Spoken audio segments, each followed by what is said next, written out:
ओम नमो भगवते वासुदेवाय। ओम नमो भगवते वासुदेवाय। ओम नमो भगवते वासुदेवाय। ओम नमो भगवते वासुदेवाय। ओम नमो भगवते वासुदेवाय। ओम नमो भगवते वासुदेवाय। ओम नमो भगवते वासुदेवाय। ओम नमो भगवते वासुदेवाय। ओम नमो भगवते वासुदेवाय। ओम श्री परमात्मने नमो नमः। ओम गणपतये नमो नमः। ओम सरस्वत्यै नमो नमः। ओम गुरुभ्यो नमो नमः। ओम सहनाववतु सहनौ भुनक्तु सह वीर्यं करवावहै तेजस्विनावधीतमस्तु मा विद्विषावहै। ओम शांति शांति शांति। सदाशिवसमारम्भां शंकराचार्य मध्यम अस्मदाचार्य पर्यन्तां वन्दे गुरु परम्पराम्। ओम पार्थाय प्रतिबोधितां भगवता नारायणेन स्वयं व्यासेन ग्रथितां पुराणम् मध्ये महाभारत अद्वैतामृतवर्षिणीं भगवतीम् अष्टादशाध्यायिनीम् अम्ब त्वामनुसन्दधामि भगवद्गीते भवद्वेषिणि। वसुदेवसुतं देवं कंसचाणूरमर्दनं देवकी परमानन्दं कृष्णं वन्दे जगद्गुरुं। नमस्ते परमं ब्रह्म सच्चिदानन्दरूपाय निर्गुणाय नमस्तुभ्यं ओंकाराय नमो नमः। सर्वे दुर्गाणि तरन्तु सर्वे भद्राणि पश्यन्तु सर्वे सद्बुद्धिमाप्नोतु सर्वे सर्वत्र नंदतु। ओम तत्सत। ओम ओम ओम। आप सभी ऑनलाइन नेटवर्क पर उपस्थित भगवत गीता श्रवण साधकों को आज ऋषिकेश से हमारा प्रातः का अभिवादन अभिनंदन अभिवंदन। हरि ओम हरि ओम हरि ओम। हम सबको आज का यह दिव्य दिन तन मन धन जन देश काल विषय वस्तु परिस्थिति अवस्थाएं अध्यात्म भौतिक दैवी व्यष्टि समष्टि क्षेत्र सभी को अपने अपने पूर्व में अनंत जन्मों किए हुए संचित पाप पुण्य धर्म अधर्म मिश्र कर्म पके हुए फल स्वरूप में वर्तमान में आज सभी को अपने अपने प्रारब्ध अनुसार परमेश्वरी अचिंत्य योग माया के माध्यम से प्रसाद स्वरूप में प्राप्त हुआ है। अतः आज का यह दिव्य दिन परमार्थ हेतु निष्काम सेवा यज्ञ देव यज्ञ ऋषि यज्ञ पितृ यज्ञ मानवता यज्ञ भूत प्राणी यज्ञ सात्विक दान शारीरिक वाचिक मानसिक तप निष्काम कर्म योग ध्यान योग भक्ति योग ज्ञान योग साधना स्वाध्याय वेद शास्त्रों का अध्ययन अध्यापन उपासना आराधना के लिए समर्पित करे और करवा अत्यंत दुर्लभ मनुष्य जीवन को परमार्थ हेतु सार्थक करे और करवावे। आज विक्रम संवत 2081 माघ मास शुक्ल पक्ष की द्वितीया तिथि दोपहर 1:58 तक है। उसके बाद तृतीया तिथि लग जाती है। आज है सतमिषा नक्षत्र जो कल सुबह 4:13 तक है। उसके बाद पूर्व भाद्रपद नक्षत्र लग जाता है। आज है शुक्रवार देवी आराधना उपासना का दिन है और शिशिर ऋतु चल रही है। यहाँ रात्रि का न्यूनतम तापमान 7 डिग्री रहा है और दिन का अधिकतम तापमान 22 डिग्री। वायु की गति 5-6 किलोमीटर प्रति घंटा चल रही। ईस्वी सन 2025, 31 जनवरी, 31 जनवरी 2025। कलयुग का प्रथम चरण, सुबह के 6:45 बज चुके हैं। 5125वां वर्ष, 7वां वैवस्वत मनवंतर श्वेत वराह कल, ब्रह्मा जी का 26वां दिन और 51वां वर्ष चल रहा है। तो ऐसे अनंत कोटि ब्रह्मांडीय परमेश्वरी अचिंत्य योग माया में हमारा यह एक ब्रह्मांड, इस ब्रह्मांड में ये पृथ्वी लोक में समुद्र के ऊपर जम्बू द्वीप में विश्व का एकमात्र वैदिक राष्ट्र भारत में उत्तर हिमालय प्रांत में उत्तराखंड राज्य में टिहरी जिले में हिमालयन शिवालिक पर्वतमाला के अंतर्गत मणिकुट पर्वत के ऊपर नीलकंठ महादेव के सामने ऋषिकेश नगरी में मुनि की रेती प्रांत में शीशम जाड़ी अवधूत बाड़ा आश्रम के सी ब्लॉक के पहले माले से 5 नंबर कमरे से गंगा किनारे से हम स्वामी उत्तमानंद सरस्वती भगवद गीता के आचार्य शिष्य स्वामी चिन्मयानंद सरस्वती महाराज चिन्मय मिशन कैलाद्वैत वेद व्यास भगवतपाद शंकराचार्य की श्रृंगेरी संन्यास परंपरा से शिक्षित दीक्षित सनातन वैदिक भारतीय हिंदू धर्म अनुसार संपूर्ण भगवद गीता ज्ञान यज्ञ ऑनलाइन चैतन्यमय जीवंत लाइव प्रसारण के अंतर्गत व्याख्यान माला में अध्याय 10 विभूति योग के श्लोक नंबर 12 पर व्याख्यान करेंगे। चैतन्यमय जीवंत लाइव प्रसारण यूट्यूब जूम व्याख्यान माला के अंतर्गत दिव्य पवित्र सरल व्यावहारिक सटीक पूर्ण वर्ण अक्षर पद वाक्य पंक्ति श्लोक अध्यायों की संगति संधि अन्वय शब्दार्थ वाक्यार्थ भावार्थ रहस्यार्थ के यथार्थ तात्पर्य सहित वैदिक शास्त्र वेद व्यास साहित्य शंकर भाष्य एवं परंपरागत सन्यासी आचार्यों की टीका टिप्पणी सहित आज का यह भगवद गीता व्याख्यान करेंगे। कृपया आप सभी श्रद्धा भक्ति ध्यान से परिपूर्ण होकर के यह दिव्य श्रवण साधना करे। इसमें से कुछ ग्रहण करे, कुछ धारण करे, कुछ अपने जीवन में चरितार्थ करे और उसमें निरंतरता लाए। अपनी अपनी आध्यात्मिक भौतिक दैवी अशांति द्वंद्व मोह विक्षेपों से रहित होकर के और शरीर इंद्रिय प्राण मन वचन कर्म से एक रूप एकाग्र होकर के शुद्ध सात्विक विवेक बुद्धि करे, वेद शास्त्र एवं आचार्य परंपरा अनुसार विवेक करे। पुनः पुनः इस व्याख्यान का श्रवण करे, मनन करे, चिंतन करे, लेखन करे, चर्चा विचारणा प्रचार प्रसार करे, लिंक भेजे, ग्रुप में शेयर, अपना और सबका परम कल्याण करे और करवावे। ओम तत्सत। ओम ओम ओम। तो कल हमने श्रीमद् भगवद गीता अध्याय 10 विभूति योग के श्लोक नंबर 11 पर विवेक विचार किया था,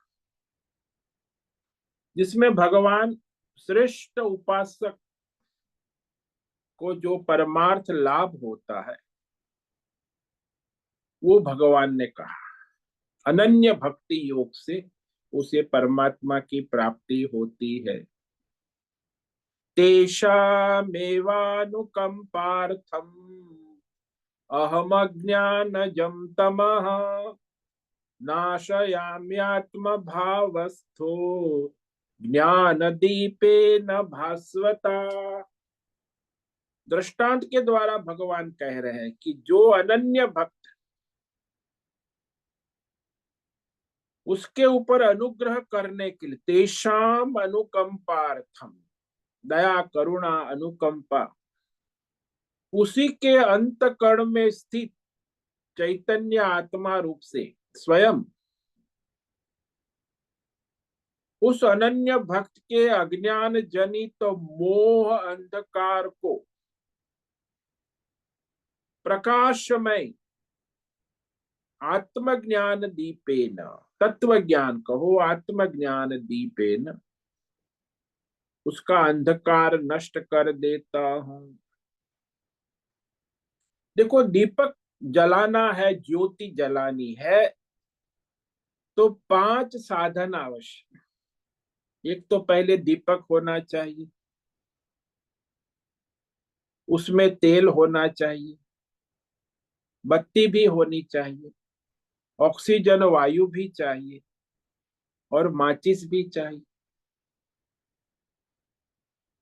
तब वो दीपक की ज्योत जलती है, अपने आप नहीं जलती।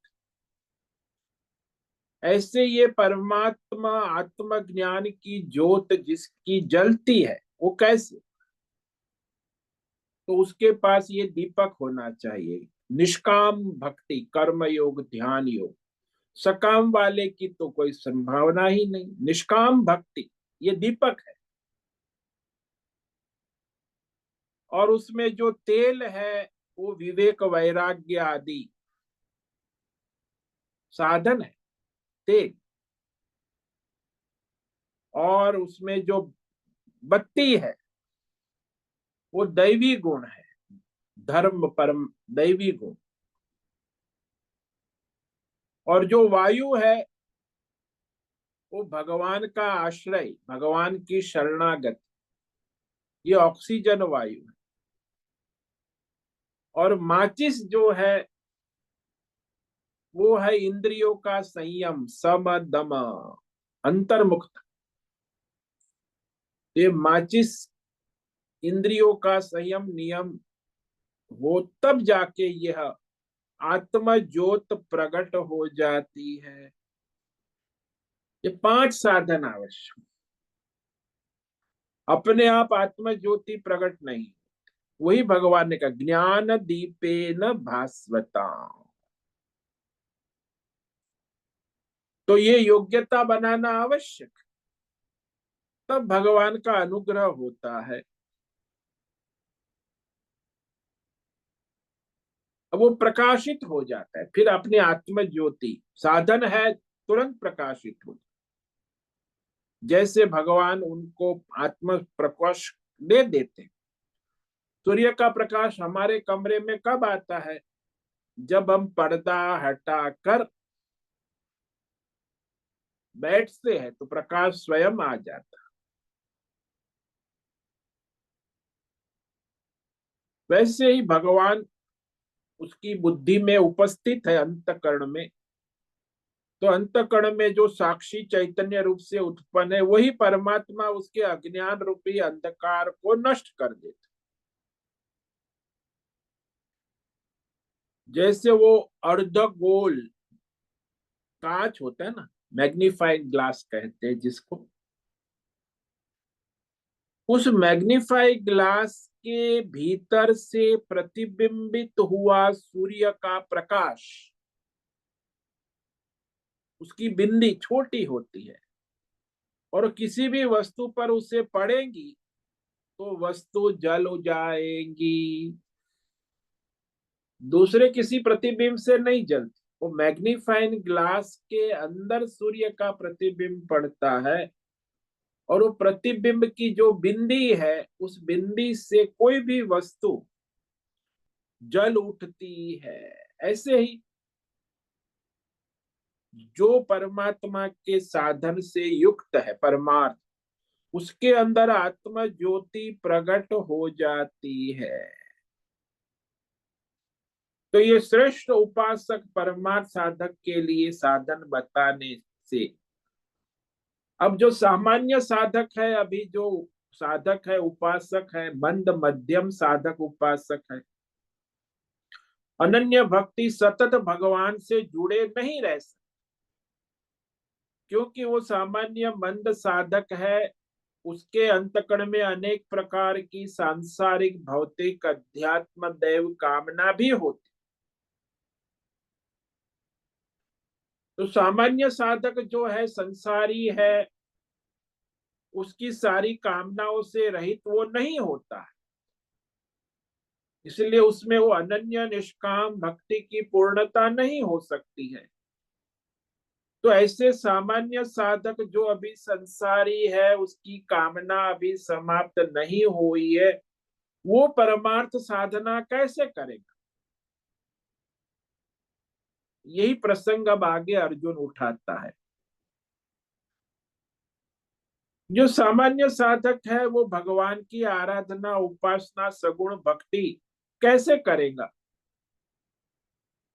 अपने लिए भी अर्जुन प्रश्न पूछता है, सबके लिए पूछता है कि मैं तो संसारी हूं, मैं कामना वाला हूं, और मैं आपकी भक्ति कैसे कर सकता? तो पहले प्रश्न पूछने से पहले भगवान की स्तुति करते, भगवान के गुण गाते, परमात्मा की स्तुति विशेषण, और उसके बाद भगवान से प्रश्न करते।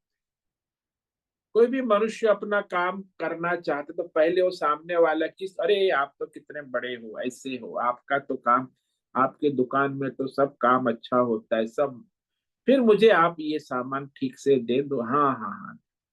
तो पहले दुकान में जाते तो भी उसकी तारीफ है, तुम्हारी दुकान तो बहुत बड़ी है, आप तो बहुत अच्छे दुकानदार है, फिर उसके पास काम होता है। तो ऐसे ही यहाँ अर्जुन भी करता है, पहले भगवान की स्तुति गुणगान गाते हैं, फिर विभूति के विषय में, यानी सगुण भक्ति कैसे करें, सगुण उपासना भक्ति के लिए अर्जुन भगवान से प्रश्न करते हैं। तो यह 5 श्लोक है, यहाँ जो 7 श्लोक है सारे 12 से लेके 16 तक।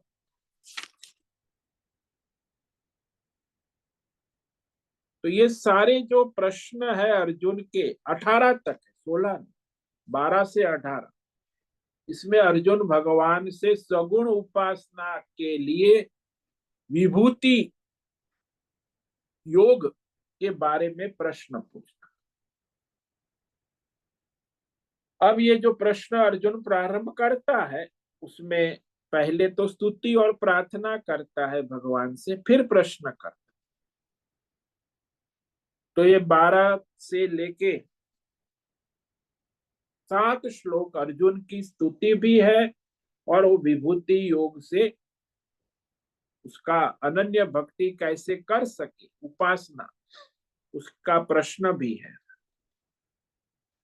श्री अर्जुन उवाच परम ब्रह्म परम धाम पवित्रम परमं भवान पुरुषं शाश्वतं दिव्यम आदिदेवमजं विभुम। तो अर्जुन पहले भगवान की स्तुति कर, और एक पहले श्लोक में ही 9 विशेषण दिए, भगवान के विशेषण, कि भगवान आप तो परम ब्रह्म है, परमात्मा है। दूसरा विशेषण दिया कि आप परम धाम है, सबके निवास धाम। परम तेज भी, धाम के 2 अर्थ होते हैं, निवास और तेज, पूर्ण प्रकाश।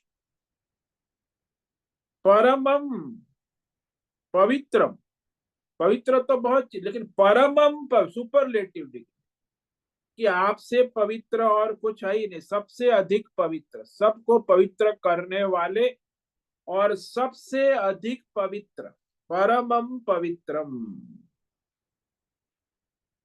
भगवान आपको तो सारे ऋषि गण आपके गुण गाते रहते हैं, देवता भी आपके गुण गाते रहते हैं, कि आप अजन्मा है, अजम, और आप सर्वव्यापी है, सर्वशक्तिमान, विभुम, ऐसा भी कहते हैं वेद शास्त्र ऋषि मुनि।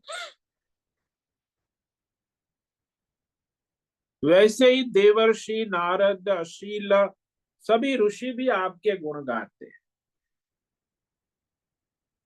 तो सबसे पहले अर्जुन ने भगवान को विशेषण में कहा परम ब्रह्म, परम ब्रह्म यानी परमात्मा, कि आप ही स्वयं परमात्मा है।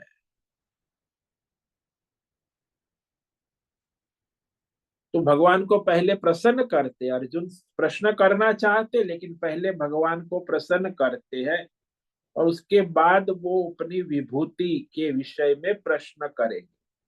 और ये जो विभूति है, सगुण उपासना है, वो सामान्य संसारी मनुष्य कर सकता है, निर्गुण अनन्य भक्ति वाला कर सकता है। तो ये मंद मध्यम अधिकारी जो है, वो उपासनीय विभूति के बारे में अर्जुन अपने बारे में भी जानना चाहते, उसके बाद जब से सबको पता चले कि भाई आप इस तरह भगवान की सगुण उपासना कर सकते, सगुण भक्ति योग, तो पहले स्तुति करते कि भगवान आप तो परम ब्रह्म, भगवान आप तो स्वयं परमात्मा, तो आपकी वास्तविकता सबके अंतकरण में, सबकी वाणी में नित्य है। वो कैसे है? बोले आप सबके अंतकरण में, सबकी वाणी में मैं हूं के रूप में उपस्थित रहते हैं।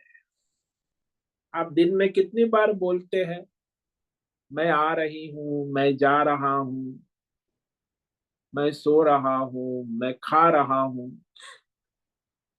तो मैं हूं जो वाक्य है, उसमें जो मैं हूं है ना, वो परमात्मा है। सब लोग बोल, लेकिन किसी को पता नहीं कि मैं हूं जो है यही परमात्मा। तो हमेशा ये वास्तविकता से रहित रहते, अज्ञानी, इसी को अज्ञान, मैं हूं रूप में प्रतीत हो रहा है, प्रतीति का विषय है परमात्मा ही है, लेकिन उसमें आपने जोड़ दिया कि मैं देवदत्त हूं, बस समाप्त हो गया, मैं हूं ढक गया, आपने देवदत्त को पर्दा बना दिया। इदम, मैं देवदत्त हूं, यह है इसका विषय कि मैं संसारी हूं, मैं संसारी हूं, मैं नहीं हूं, यानी मैं ढक गया हूं। लेकिन जब वो विवेक होता है, ज्ञान होता है कि परमात्मा और जीवात्मा, देवदत्त जीवात्मा है और परमात्मा मैं हूं, इसका संशोधन होकर दोनों का विवेक, दोनों को अलग करे, दूध का दूध, पानी का पानी, जैसे हंस संशोधन कर, ऐसी यदि आप अपने देवदत्त को और अपने आत्मा जीव को और परमेश्वर का संशोधन करके अलग करेंगे, तब वह मैं हूं परमात्मा का बोध होता है, अन्यथा नहीं हो सकता है। क्योंकि इतनी मिलावट हो गई ना, जीवात्मा और परमात्मा में इतनी मिलावट हो गई कि दूसरा दिखता ही नहीं। जैसे सोना और आभूषण में इतनी मिलावट हो गई, सोना दिखता ही नहीं, केवल आभूषण ही दिखता है। ऐसे यहाँ भी जीवात्मा और परमात्मा में मिलावट हो गई है। अर्जुन यही कहता है कि आप तो परमात्मा है, भगवान, लेकिन मैं आपको पहचान नहीं पा रहा हूं। पहचानने के लिए क्या करना हो? मैं हूं प्रतीति का विवेक करना होगा अवश्य।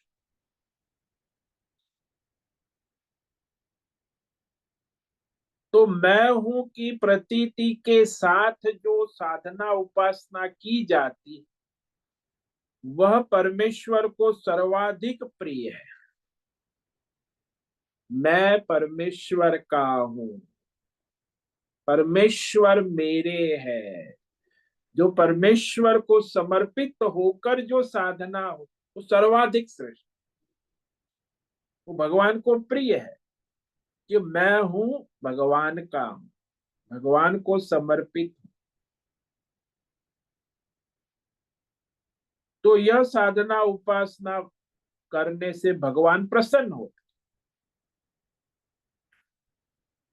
तो इसी रहस्य को जानते हुए अर्जुन ने भगवान को भगवान कहा। भगवान, आप परमेश्वर होने से सबके अंतकरण में मैं हूं रूप से निवास करने वाले हैं, सबके अंदर रह नित्य 24/7 उपलब्ध है, निवास करने वाले।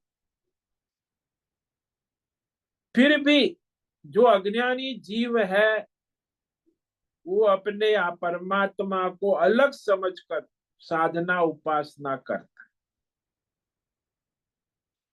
क्योंकि एकत्व नहीं हो पा रहा है ना।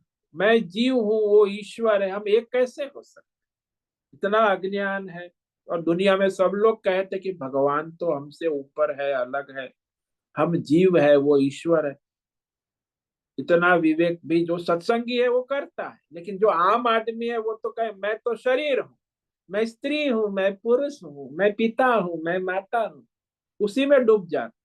उसको तो मैं जीव हूँ इसका विवेक भी जो सत्संग करता है उसको ही होता है। बाकी तो मैं पक्का संसारी शरीर ही हूँ, जब तक शरीर है तब तक मैं हूँ, उसके बाद कुछ नहीं। तो एक तो ये अज्ञान आवरण, शरीर तो बहुत जड़ है, तामसी आवरण। मैं जीव हूं, ये भी सात्विक आवरण है, लेकिन आवरण तो है ना।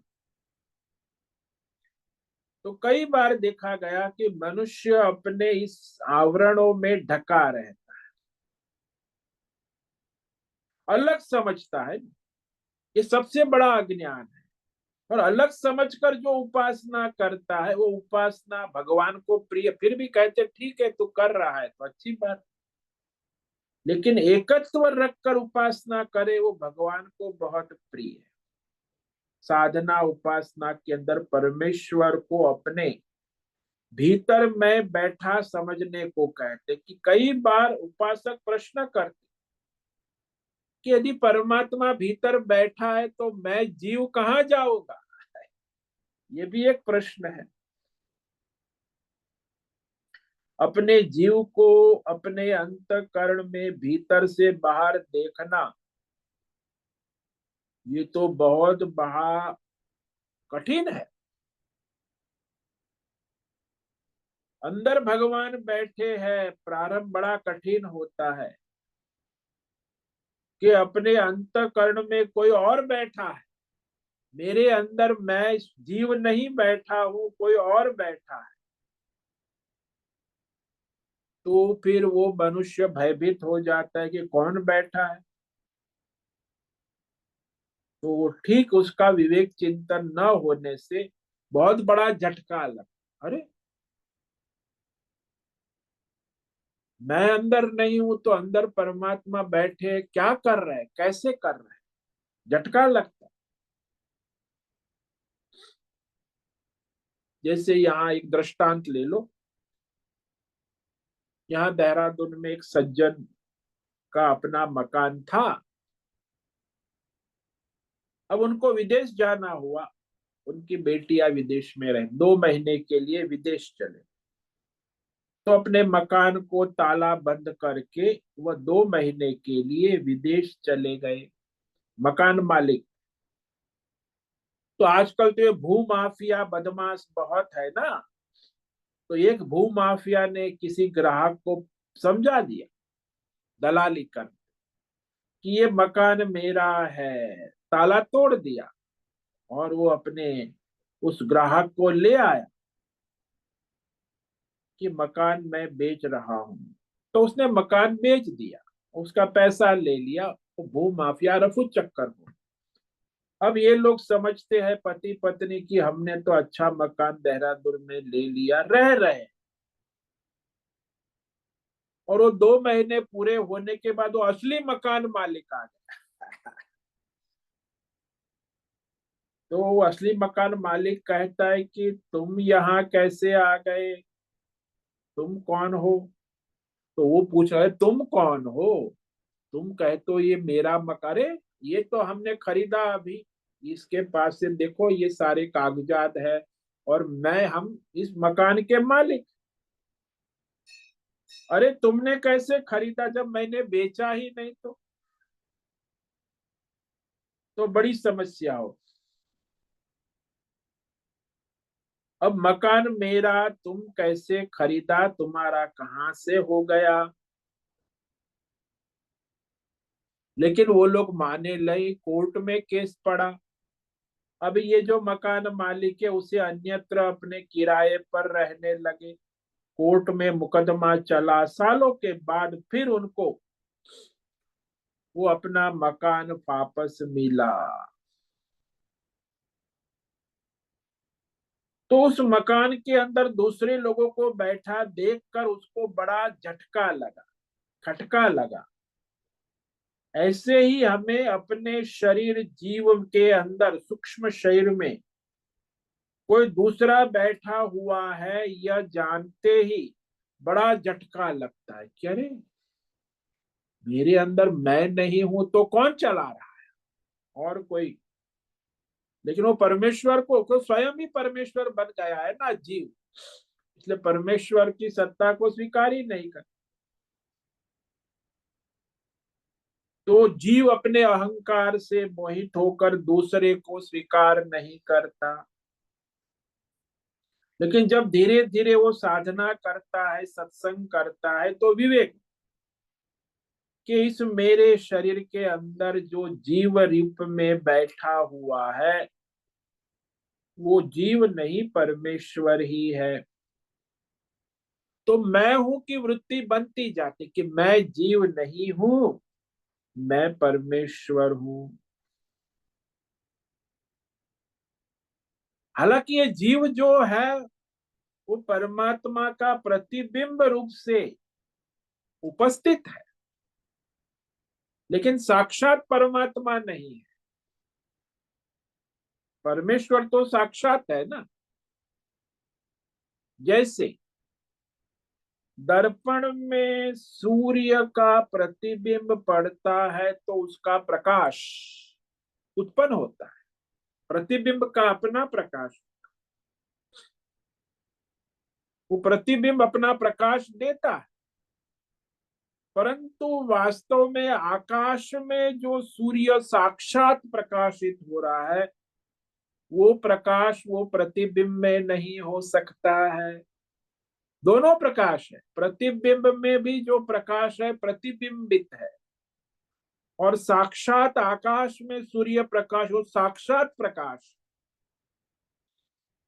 इसलिए जीव के अंतकरण में जो जीव भाव रूप से प्रतिबिंबित चैत्य उसमें भी प्रकाश, लेकिन वो प्रतिबिंबित है। और परमात्मा तो साक्षात प्रकाश स्वरूप है ना। तो जीव उपाधि के कारण वो जीव अपने को ये प्रतिबिंबित जीव मान लेता है कि ये मैं प्रकाश हूं, ये इतना ही मैं हूं। वो साक्षात सूर्य का प्रकाश जैसे पूर्ण प्रकाश है, और ये प्रतिबिंबित अल्प प्रकाश। तो जीव भाव अपने नाम रूप मैं देवदत्त हूँ, जीव उपाधि हो गई ना। तो जीव उपाधि को लेकर वह परमेश्वर का जो प्रतिबिंब है उससे स्वीकार नहीं कर। उपाधि है ना, जीव उपाधि होने पर जीव रूप से वो अपने को स्वीकार करता है, लेकिन परमेश्वर रूप से नहीं स्वीकार, प्रतिबिंब रूप में।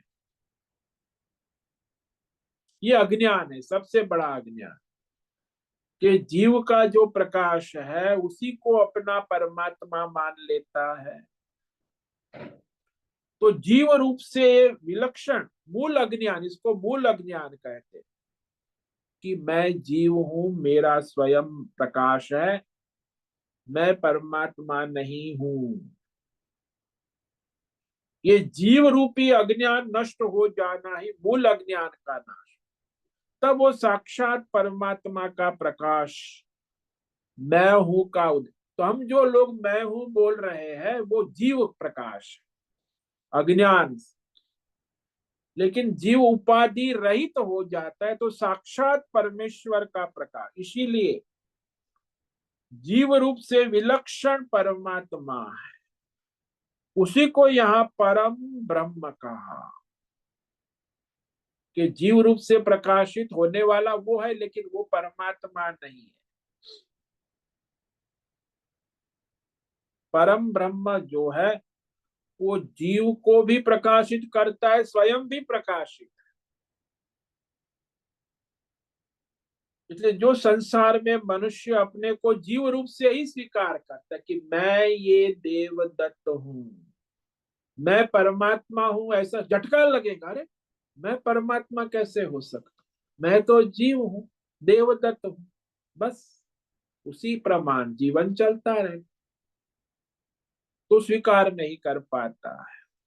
यही अज्ञान, इसको मूल अज्ञान कहते हैं। अब भगवान को अर्जुन ने कहा परम धाम, भगवान आप तो परम धाम है। तो शास्त्र में धर्म का दो अर्थ होता है। एक धाम का मतलब होता है स्थायी निवास स्थान, धाम मतलब स्थायी निवास, निवास स्थान। और दूसरा है तेज, पूर्ण प्रकाश। धाम का मतलब पूर्ण तेज, पूर्ण प्रकाश। तो यहाँ अर्जुन ने परम धाम, एक अर्थ होता है जहाँ कि हम किसी से पूछते हैं कि आप कहाँ रहते हो, आपका निवास स्थान क्या है, उसको धाम कहते हैं। आजकल लोग पता ठिकाना एड्रेस कहते हैं कि वह मेरा निवास स्थान है, धाम है। हालांकि ये सब टेम्पररी है, आप जहां रहते हो एड्रेस जो आपका है, वास्तविक निवास स्थान सबका, जीव जगत ईश्वर देवी देवता सबका वास्तविक अंतिम निवास स्थान ठिकाना धाम परमात्मा ही है। एकमात्र परमात्मा ही सबका अंतिम धाम, निवास, अंतिम ठिकाना है। लेकिन उसको तो मानते नहीं, कोई कहते मैं भगवान में रहता हूं, नहीं, मैं तो ऋषिकेश में रहता हूँ, मैं तो मुंबई में रहता हूँ, मैं तो ठाणे में मेरा फ्लैट में रहता हूँ, तो फ्लैट मेरा निवास स्थान है, धाम है। लेकिन वो तो शरीर का है, अंतिम ठिकाना तो परमात्मा। बाकी सारे ठिकाने जो है धाम निवास, ये नित्य नहीं है, अस्थाई कहते हैं ना जिसे। एक होता है स्थाई पता और एक होता है अस्थाई पता। मनुष्य को जब आप फॉर्म भरते तो बताते भाई आपका स्थाई पता और अस्थाई पता। इस सारे संसार के जो पते हैं वो अस्थाई है, एक परमात्मा ही स्थाई पता है, मकान।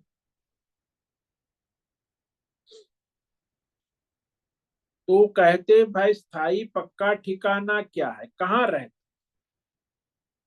क्योंकि आजकल ये मकान बेचकर कोई स्थायी ठिकाना नहीं रहता। जो किराए पे रहता है वो तो अस्थाई स्थान है, किराए का मकान है। और अपना मकान है वो भी स्थायी नहीं, क्योंकि बेचकर दूसरे का जगह चले गए मकान, तो वो भी अस्थाई है। पक्का कहाँ रहा। तो मकान तो आपका पक्का नहीं, फिर आपको कहने शरीर मेरा ठिकाना है, तो शरीर भी कहाँ पक्का है, मृत्यु के बाद वो भी छूट जाएगा, तो वो भी ठिकाना नहीं। पक्का कहाँ रहा, शरीर भी ठिकाना पक्का, मकान भी ठिकाना नहीं है, तो शरीर और मकान तो गया। फिर कहे अंतकरण मेरा ठिकाना है, तो कहे वो अंतकरण भी तो जब आप गहरी नींद में चले जाते हो तो कहाँ चले जाते हो, अंतकरण का भी ठिकाना नहीं।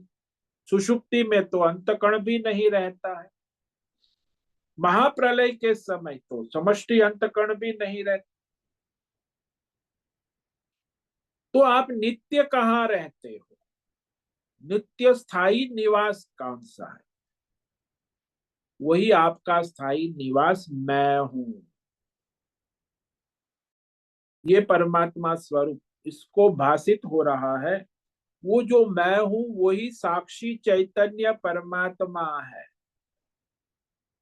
तो मैं हूं साक्षी चैतन्य परमात्मा ही हम सब का वास्तविक परम धाम, स्थायी निवास है। उसमें क्षण मात्र के लिए भी चेतन स्वरूप में कमी नहीं आती। वो नित्य है, अखंड है। बाकी जितने भी निवास है, धाम है, वो बदलते रहते। अपर धाम है, परम धाम नहीं। एक होता है अपरम, अस्थाई धाम। बाकी सारे संसार के अस्थाई धाम है, कहीं भी आप चले जाओ। स्थाई एक ही धाम है, वो परम धाम परमात्मा है। क्योंकि यहां से कभी भी कहीं जाना नहीं होता, वो परम धाम है, हमेशा रहता है, साक्षी चैतन्य रूप से बना रहता है। आपका जन्म हुआ उसके पहले भी वो परम धाम ही था। अनंत जन्मों से, अनादि काल से आप खूब कोशिश कर रहे हैं कि कुछ मकान बनाए, दुकान बनाए, घर बनाए, कुछ बनने की कोशिश कर रहे हैं। ये अज्ञान से, अहंकार से, अहंकारात्मक वृत्ति, और उसी में रह लगे रहते। लेकिन वास्तविक मैं हूं, उसका अज्ञान होने से ये अहंकार अनेक धाम बदलता रहता है। जीव अहंकारात्मक वृत्ति को जीवात्म कहते हैं। सूक्ष्म शरीर में स्थूल शरीर को अपना मान लेता है, तो कोशिश करता रहता है कि मैं जीवात्मा हूं और मैं परमात्मा कैसे हो सकता हूं। भाई कहने के बाद भी मानेगा नहीं। भाई वेद कह रहा है, संत कह रहे, शास्त्र कह रहे, भगवत गीता, भगवान, अरे मैं परमात्मा कैसे, मैं तो जीवात्मा ही हूं। स्थूल शरीर है, सूक्ष्म शरीर है, इसी को मानते हैं। छाती ठोक कर कहते हैं कि मैं तो स्त्री हूं, मैं तो पुरुष हूं, मेरा हक। आज तो बड़ी पॉलिटिक्स चलती है, स्त्रीवाद, पुरुषवाद, नारीवाद, नरवाद, इतनी बड़ी अंतरराष्ट्रीय राजनीति चलती है, स्त्री और पुरुष। छाती ठोकर राजनेता भी कहते हैं, सब संस्था वाले, अरे भाई ये शरीर है, स्त्री पुरुष आप है ही नहीं, जीव है, ये वृत्ति भी दुर्लभ है। अहम इति आकार जीव वृत्ति को, तो जीव वृत्ति भी ढक गई है किससे? ये स्थूल वृत्ति से। मैं शरीर हूं, मैं स्त्री हूं, मैं पुरुष हूं, इसी ने आपकी जीव वृत्ति को भी ढक दिया। नाम रूप उपाधि में इतना मोहित हो गया। फिर भी कभी सत्संग सुनते हैं तो क्षण मात्र के लिए लगता है कि अरे मैं जीव नहीं हूं, मैं शरीर नहीं हूं, मैं साक्षी चेतन हूं। लेकिन फिर तो सत्संग पूरा होने के बाद वही शरीर आ जाता है, मैं स्त्री हूं, मैं पुरुष हूं, मेरा स्वधर्म है, मैं जीव हूं, बस। तो साक्षी चैतन्य भाव छूट जाता, थोड़ी देर रहता है। तो ये जो जीव भाव है, मैं स्त्री हूं, मैं पुरुष हूं, मैं शरीर हूं, यही सभी मनुष्य के संसार दुख का एक बहुत बड़ा कारण, मूल कारण।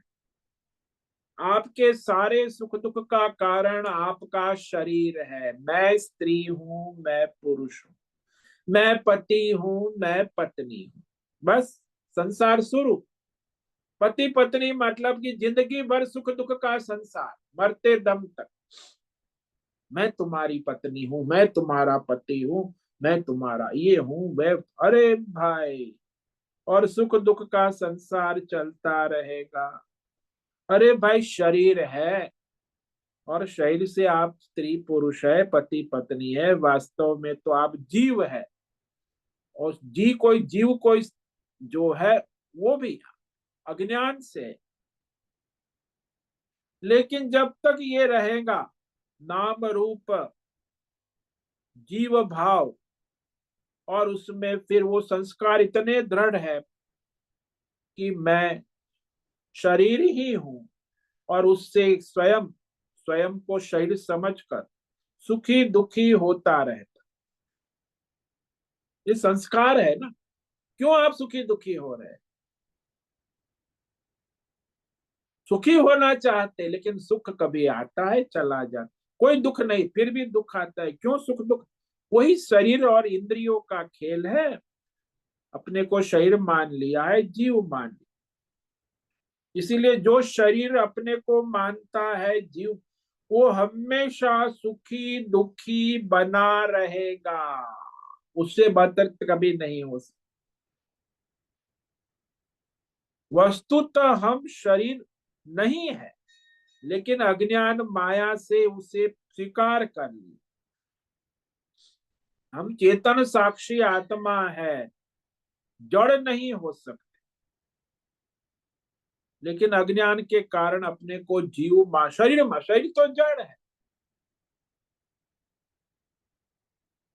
जो यह मानेगा कि मेरा शरीर ठीक होगा, मेरा मन ठीक होगा, मेरी बुद्धि ठीक होगी, मेरी इंद्रियां ठीक होगी, मेरी बुद्धि ठीक चलेंगी तो मैं सुखी हो जाऊंगा, ऐसा कभी हो नहीं सकता। ये शरीर मन इंद्रिय, ये बुद्धि स्थूल सूक्ष्म शरीर, ये हमेशा समस्या बनी रहेगी। जब तक आपने माना कि मैं स्थूल शरीर हूं, मैं सूक्ष्म शरीर हूं, हमेशा सुख दुख बना ही रहेगा। तो उसका इलाज क्या है? जब हम जान लेते हैं कि मैं ये शरीर नहीं हूं, मैं साक्षी चैतन्य परमात्मा हूं, इस स्थूल सूक्ष्म शरीर से मेरा कुछ लेना देना नहीं है, वो काल्पनिक है, आभासित है, असत है, भ्रम है, मिथ्या है। जैसे कलाकार है, जानता है, तो कलाकार अपने को जानता है कि ये जो स्टेज पर 3 घंटे का नाटक चल रहा है, भिखारी का जन्म होता है, देवदत्त भिखारी जवान होता है, देवदत्त भिखारी मरता है। अब देवदत्त भिखारी के 3 घंटे का नाटक जो कलाकार कर रहा है, उसे देवदत्त के सुख दुख से क्या लेना देना है? भिखारी कौन है? पात्र है, काल्पनिक है, आभास है। और काल्पनिक पात्र में काल्पनिक सुख दुख भी है। काल्पनिक पात्र में काल्पनिक जन्म है, जवानी है, बुढ़ापा है, मृत्यु है, सब है। कलाकार में कुछ नहीं है। वो कलाकार ही परम धाम है। वो देवदत्त भिखारी का परम धाम कलाकार। ऐसे जीव का, ये जो शरीरधारी स्त्री पुरुष है, उसका परम धाम परमात्मा है, लेकिन वहां उसकी बुद्धि पहुंचती नहीं।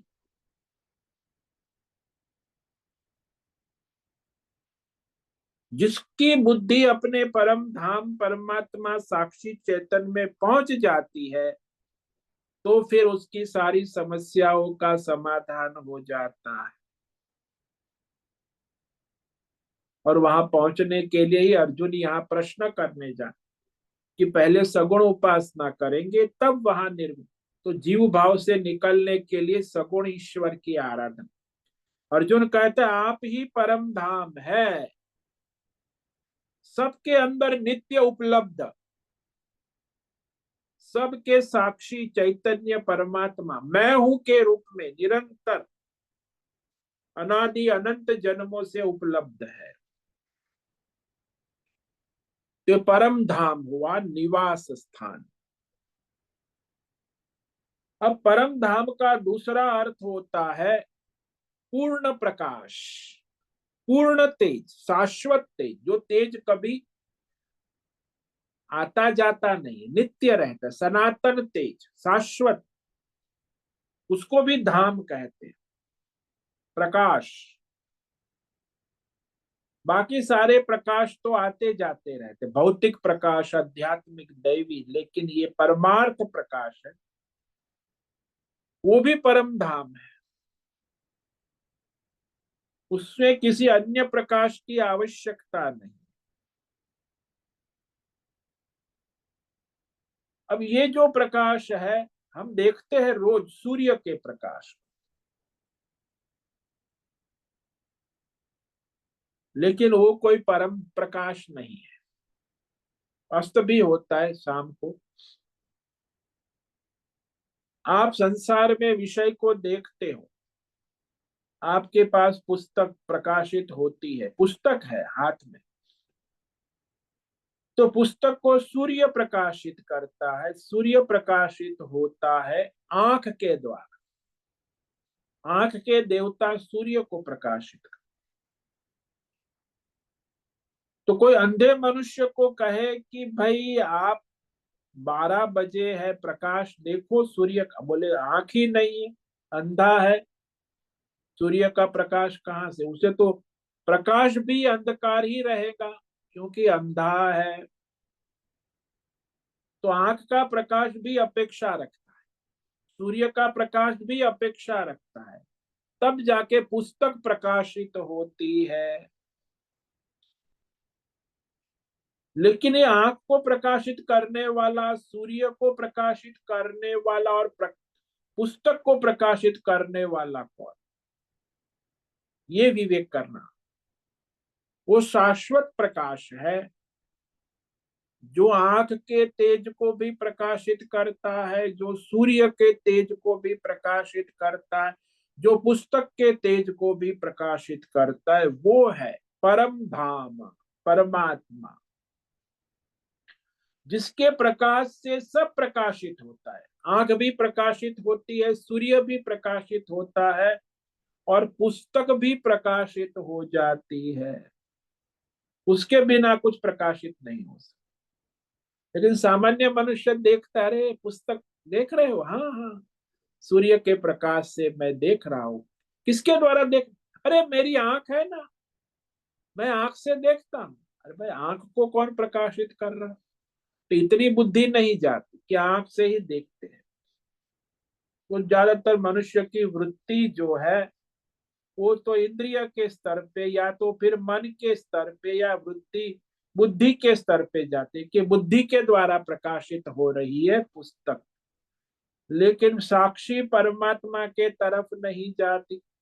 वास्तव में कौन प्रकाशित कर रहा है पुस्तक को? न शरीर आंख प्रकाशित कर रही है, न सूर्य प्रकाशित कर रहा है, न इंद्रिया प्रकाशित कर रही है, न मन प्रकाशित कर रहा है, न बुद्धि प्रकाशित कर रही है। सबको प्रकाशित करने वाला परमात्मा है। इसलिए परमात्मा स्वयं प्रकाशित, उसे कौन प्रकाशित, उसे कोई प्रकाशित है, वो सबको प्रकाशित करता है, सबका प्रकाश है। इसीलिए उसे परम धाम का शाश्वत प्रकाश, पूर्ण प्रकाश, वही परमात्मा। तो ऐसा जो अर्थ किया है, और कोई दूसरा प्रकाश नहीं है, सबको प्रकाशित करने वाला, और कभी किसी को इंद्रियों से जाने जाने में नहीं आए, क्योंकि वो साक्षी है ना, परम धाम, परम तेज।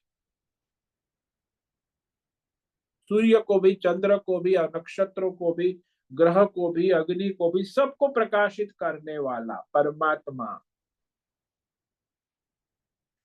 इसलिए ऐसा जिसको विवेक होता है, और कोई दूसरा प्रकाश करने वाला है ही नहीं, सब उसके द्वारा प्रकाशित हो रहा है। तो ये दोनों अर्थ हो गए परम धाम। एक अर्थ हुआ कि सबका निवास स्थान, और दूसरा अर्थ हुआ परम धाम का पूर्ण प्रकाश, शाश्वत तेज, सबको प्रकाशित करने वाला परम धाम परमात्मा आप है। अर्जुन प्रार्थना कर रहा है अभी तो, और फिर आगे प्रश्न पूछेगा, तो इस पर हम और कल विचार करेंगे। आगे जो विशेषण है, परमम पवित्रम, अजम, विभुम, ये सारे विशेषण भगवान का स्वरूप। तो भगवान के अनंत नाम है ना, इसीलिए उसकी विभूति स्तुति इसी प्रकार होती है। ऋषि मुनि संत भक्त लोग भगवान की स्तुति इसी प्रकार कर, अर्जुन भी स्तुति कर रहा है। श्री अर्जुन उवाच परम ब्रह्म परम धाम पवित्रम परमं भवान पुरुषम शाश्वतम दिव्यम आदिदेवम अजम विभुम। तो ऐसे सारे 9 विशेषण है, परम ब्रह्म परम धाम परम पवित्रम पुरुषम शाश्वतम दिव्यम आदि देवम अजम विभुम। ये सारे विशेषण, इस पर कल और विचार करेंगे, विवेक विचार सभी साधकों। तो ये जो विवेक विचार करना परमार्थ तत्व का सूक्ष्म विवेक है। और इस तरह ये 2 शब्द पर आज हमने विचार किया, परम ब्रह्म परम धाम। परम ब्रह्म यानी परमात्मा, परम धाम यानी जो सबका निवास स्थान है, और जो शाश्वत तेज है, जो सबको प्रकाशित करता है, पूर्ण प्रकाश, वो परम धाम। ओम नमो नारायणाय, ओम नमो नारायणाय, ओम नमो नारायणाय, ओम नमो नारायणाय, ओम नमो नारायणाय। कायेन वाचा मनसेन्द्रियैर्वा बुद्ध्यात्मना वा प्रकृते स्वभावा करोमि यद्यत् सकलं परस्मै नारायणायेति समर्पयामि। ओम सर्वे भवन्तु सुखिनः, सर्वे सन्तु निरामयाः, सर्वे भद्राणि पश्यन्तु, मा कश्चित् दुःखमाप्नुयात्, अस्तु मा सद्गमय, तमसो मा ज्योतिर्गमय, मृत्योर्मा मृतंगमय। ओम पूर्णमद पूर्णमिदं पूर्णात् पूर्णमुदच्यते पूर्णस्य पूर्णमादाय पूर्णमेवावशिष्यते। ओम शांति शांति शांति। शंकरं शंकराचार्यं केशवं बादरायणं सूत्र भाष्य कृतौ वंदे भगवन्तौ पुनः पुनः। ईश्वरो गुरुरात्मेति मूर्ति भेद विभागिने व्योमवद् व्याप्त देहाय दक्षिणामूर्तये नमो नमः। ओम गुं गुरुभ्यो नमो नमः। ओम तत्सत् ब्रह्मार्पणमस्तु। ओम ओम ओम।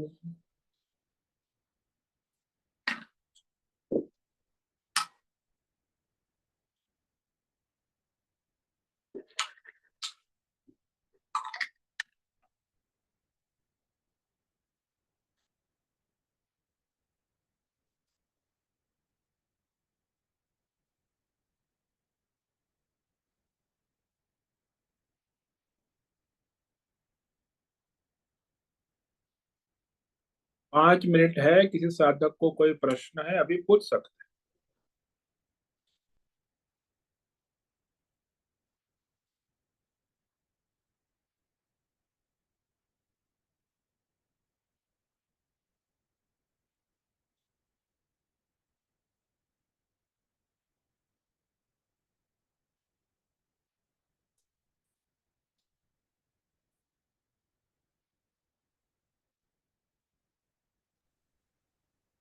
नमो नमः गुरुदेव। हैं। हाँ नहीं ना बेन बोलो। गुरुदेव, आपने परम धाम को परम प्रकाशित, पूर्ण प्रकाशित कहा, हम्म। और आपने ये भी कहा कि इंद्रियों द्वारा नहीं वो जाना सकता। हाँ जी। हाँ, तो उसको कैसे जान सकते हैं? वही भगवान कहेंगे शास्त्र के द्वारा, वेदों के द्वारा, आचार्य परंपरा से। आप अपनी बुद्धि से नहीं जान सकते, भगवान की वाणी है, भगवान के द्वारा जानोगे। भगवान को भगवान के द्वारा ही जान। वेद शास्त्र जो भगवान ने कहा, भगवान की वाणी, इसलिए भगवत बुद्धि होना आवश्यक। भगवत बुद्धि से ही भगवान को जाना। अब आप संसारी बुद्धि से भगवान को जानने जाओगे, कैसे जान पाओगे? भौतिक बुद्धि, अध्यात्म बुद्धि, यही तो बुद्धि, जड़ बुद्धि है ना। जब तक भौतिक बुद्धि है, अध्यात्म बुद्धि है, देवी देवता की बुद्धि है, तो भगवत बुद्धि नहीं होंगी तो भगवान को कैसे जान। इसीलिए भगवत बुद्धि करने के लिए अब अर्जुन प्रश्न पूछने जा रहा है कि आपकी भगवत बुद्धि कैसे। तो विभूति योग इस तरह सगुण उपासना करोगे तो आपकी भगवत बुद्धि बनेगी, नहीं तो ये जीव बुद्धि अनादि काल से भौतिक बुद्धि, अध्यात्म बुद्धि, उसी में घूमते रहो। सगुण उपासना भगवान की करोगे तो भगवत बुद्धि बनेगी। तब उपासना ही नहीं करोगे तो भगवत बुद्धि कैसे बनेगी? वो कैसे उपासना करे? वो विभूति भगवान कहेंगे। हाँ, जैसे लोहार कभी सोने को नहीं पहचान सकते, वैसे हम लोग नहीं जान सकते। नहीं पहचान सकते, हाँ, क्योंकि आपकी भौतिक बुद्धि जड़ बुद्धि से कैसे पहचान सके? बराबर।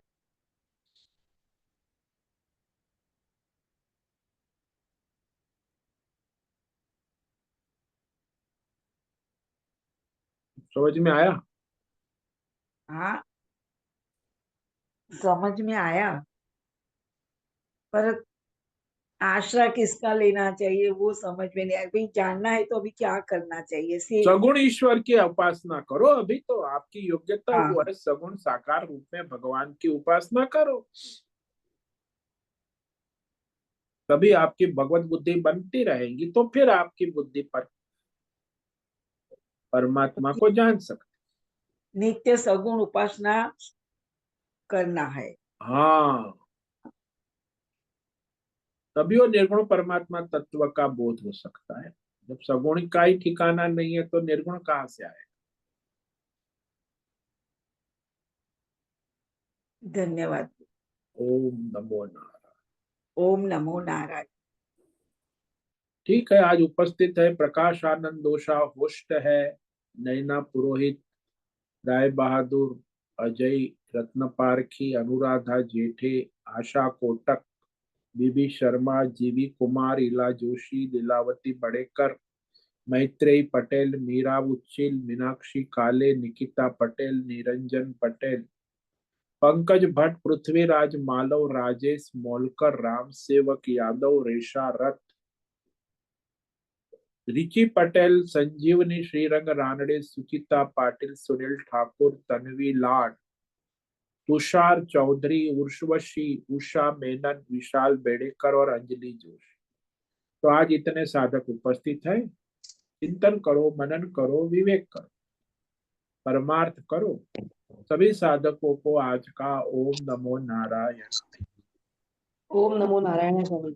ओम नमो सभी नारायण को स्वामी ओम जी। नमो नारायण, ओम नमो नारायण स्वामी जी। सबको ओम नमो ओम नारायण। नमो नमो नारायण। नारायण, ओम नमो नारायण स्वामी जी। सबको ओम नमो नारायण, ओम नमो नारायणाय। ओम नमो नारायण। उससे निवेदन है आज का सत्संग पूर्ण करें। ओम आज नमो का ये दिव्य सत्संग हम यही पूर्ण करते हैं। सभी साधकों को ओम नमो नारायणाय। सभी साधकों को ओम नमो नारायण।